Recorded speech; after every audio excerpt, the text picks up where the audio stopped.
सांगली शहरात फ्लेक्स मोठ्या प्रमाणात उभे केले जात आहेत. याला महापालिकेची परवानगी घेतली जात नाही. अनधिकृत फ्लेक्स प्रिंटिंग विरोधात आयुक्तांनी कारवाईचा बडगा उगारलाय. आयुक्त शुभम गुप्ता यांनी स्वतः सांगली मिरज रोडवरील स्मार्ट एलईडी प्रिंटिंग प्रेसवर कारवाई केली. या व्यावसायिकाला 18,000 रुपये दंड करून साहित्य जप्त करण्यात आले. तर शहरात विनापरवाना एलईडी स्क्रीनवर जाहिरात करणारी गाडी आयुक्तांनी जप्त केली आहे. महापालिका क्षेत्रात अनधिकृत फ्लेक्स मोठ्या प्रमाणात लावले जात आहेत. फ्लेक्स प्रिंटिंगचे व्यवसाय देखील मोठ्या प्रमाणात आहेत. अनेक व्यावसायिकांनी महापालिकेची रीतसर परवानगी घेतली नाही. त्यामुळे प्रशासनाने अशा व्यावसायिकांवर कारवाईचा बडगा उगारलाय. प्रभाग समिती 2 अंतर्गत सांगली मिरज रस्त्यावर स्मार्ट एलईडी प्रिंटिंग प्रेस सुरू आहे. या ठिकाणी डिजिटल छपाई सुरू असल्याचं निदर्शनास आलं. त्यामुळे आयुक्त शुभम गुप्ता ॲक्शन मोडवर आलेत.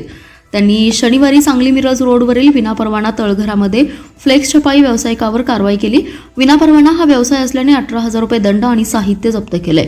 या कारवाईमध्ये स्वच्छता निरीक्षक वैभव कुदळे, कोमल कुदळे, गणेश माळी, स्वच्छता मुकादम सहाय्यक आयुक्त सचिन सागावकर, सहदेव कावळे यांनी सहभाग नोंदवून कारवाई पूर्ण केली आहे.